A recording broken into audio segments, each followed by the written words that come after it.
Hi, good morning or good afternoon, Martin, the dentist, and today I am going to speak about laser dentistry.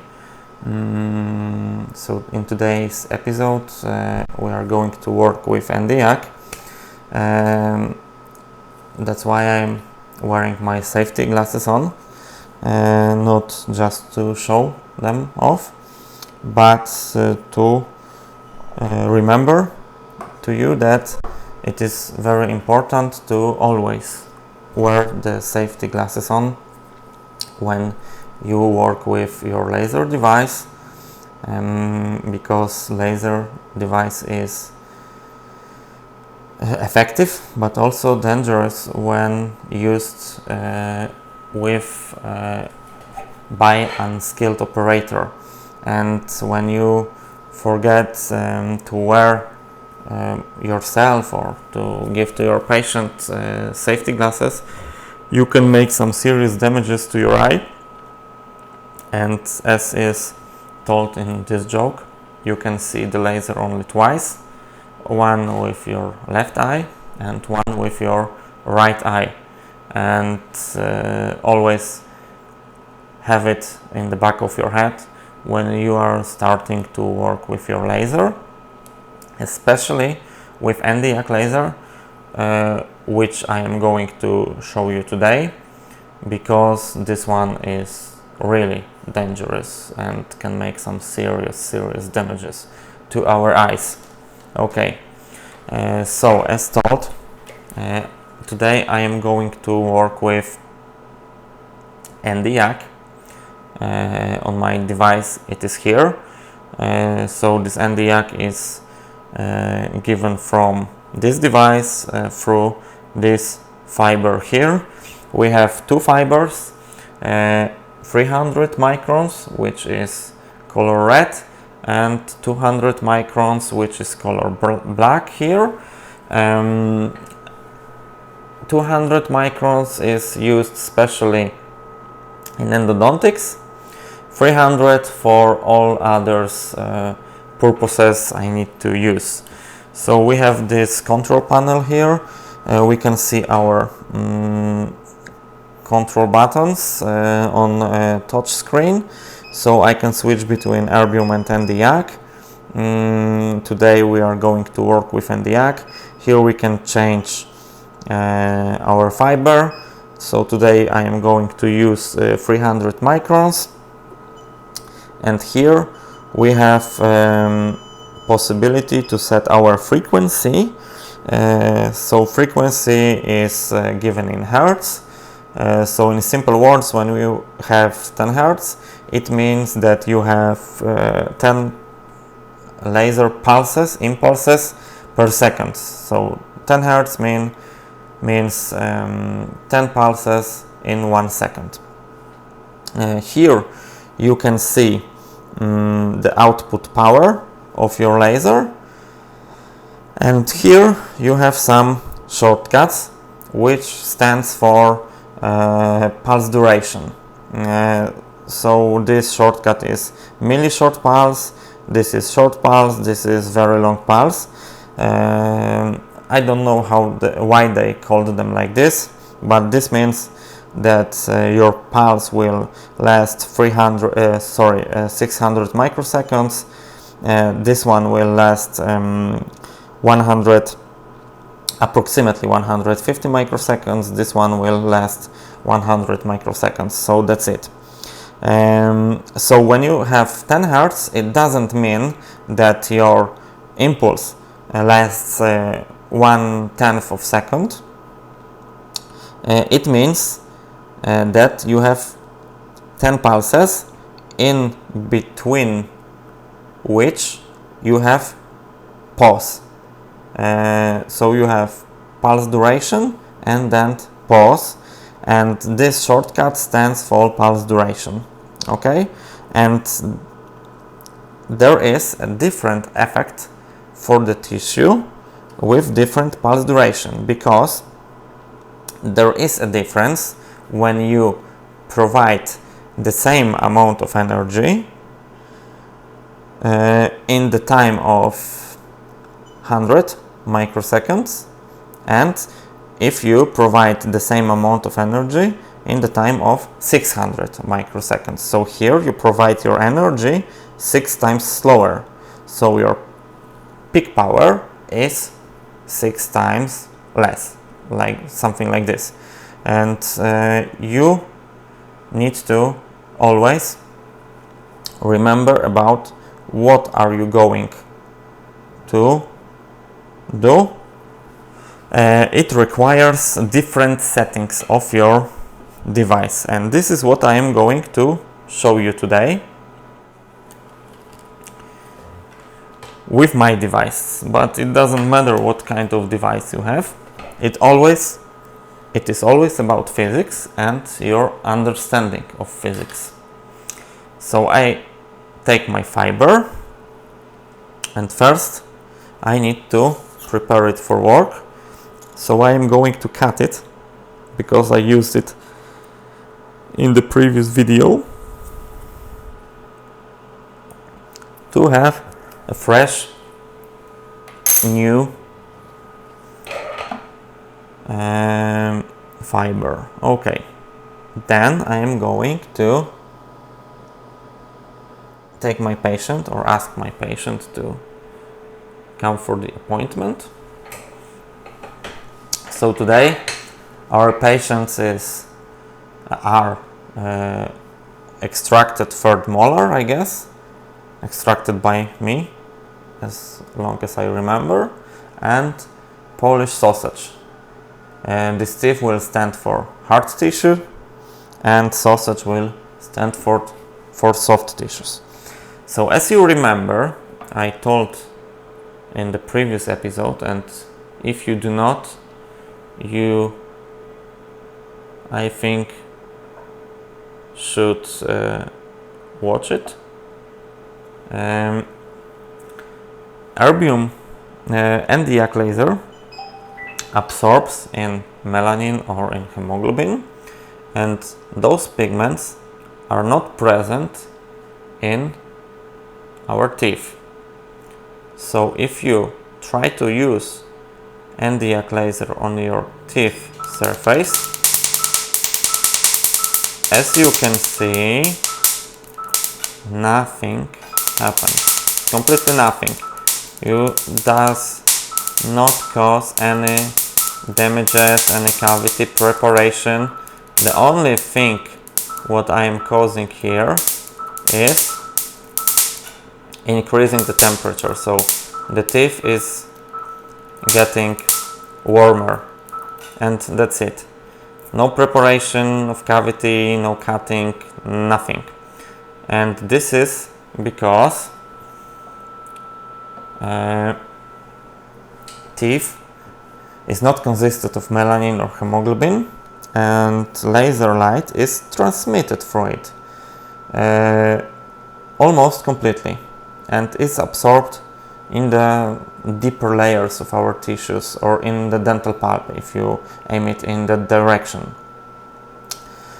So you are not able to use Nd:YAG laser for cavity preparation. You need to remember about it, but you are able to work with Nd:YAG laser with soft tissues. So let me just take our soft tissue, let me just take my laser and start working. Okay, and here we go. But hey, still almost nothing happened. So is this true that the laser is not effective? Is this really true that it does not work? No. The only thing it means that I am not using it properly, that I am doing something wrong. So what am I doing wrong? This laser light is absorbing in pigments, but pigments are not only in the surface, but only in the deeper layers. And tissue is not only composed of pigments, but pigments are the one of components of the tissue. So not entire laser energy is absorbing in the surface, so that's why our cut is not effective. So we need to prepare our fiber for cutting. We take the articulating paper and we start the laser on the top of the articulating paper, and as you know, articulating paper is completely made of pigments. So see what happens. You see, all the pigment is destroyed here, and not only this happened, but also our tip became activated. So the pigment from the articulating paper was placed on the top of the fiber, and now when you start your laser, the energy won't go deep into the tissues, but it will be absorbed on the surface. So see what happens. And now our laser cuts effectively. So we performed with our cut. But after a while, our tip became full of debris, so we need to remove them. So we will take wet gauze and we start our laser and we just take it off. So first thing, always keep your fiber clean. Second thing, always when you want to cut, activate your tip. But as you remembered, I told you that we can adjust different parameters like frequency. So now I worked with 10 Hz. Let me just show you what will happen when I increase the frequency twice. So we will get 20 Hz. And we start the laser. Oh, I forgot to activate, I guess. Okay.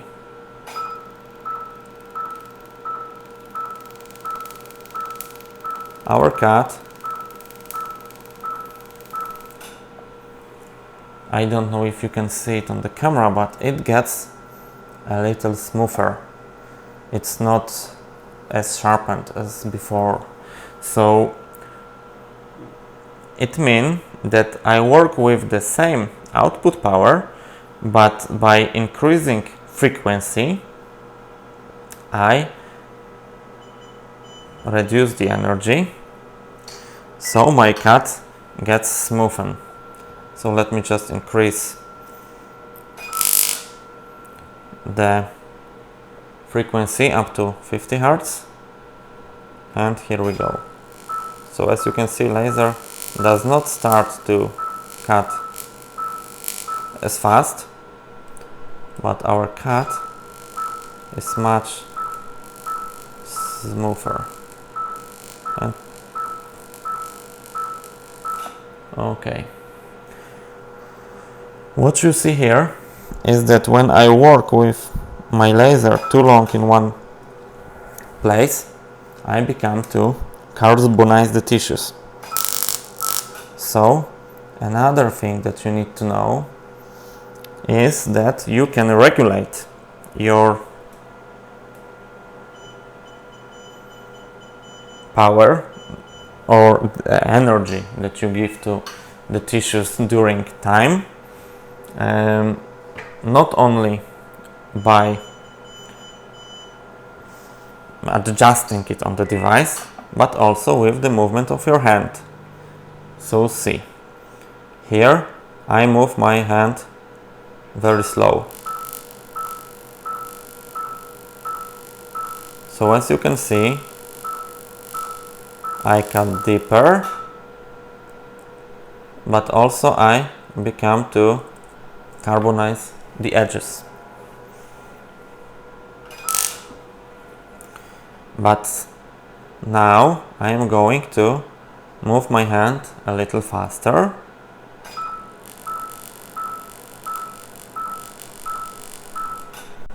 So as you can see, I performed my cut a little shallower, but the edges are not so carbonized, but still they are.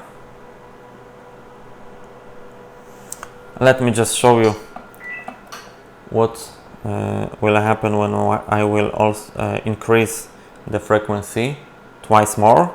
So I will have 100 Hz.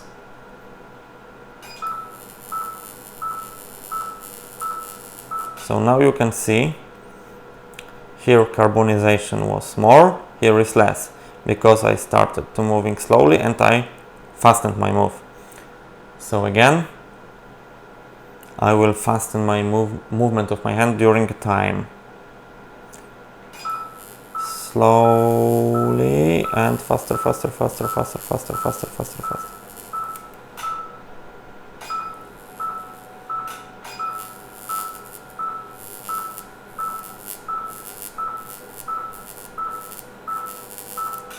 Okay. But still, I am carbonizing the tissues. So again, what you need to remember is that you don't start, because this is sausage, so we don't care. But you always start with the lowest possible output power that you assume that will work, but the one which not cause carbonization. So you need your laser energy to be effective, so the desired effect is coagulation, but not to be destructive, so you don't want to perform carbonization. So I reduced my power on 2 watts, and I am going to check if it is going to work, because our patients are different. Some of them has less pigments, some of them has more pigments, and this is what we always need to take into consideration. So as you can see, with 2 watts my YAG also cuts the sausage, but I have much less carbonization. I mean, there is carbonized tissues, but they are on the top of the fiber. Those one here are not carbonized. So when I just clean my tissues, you see that the one that are still here are not carbonized too much. So remember, always use the energy which is the lowest but still effective, because this is important for your patient.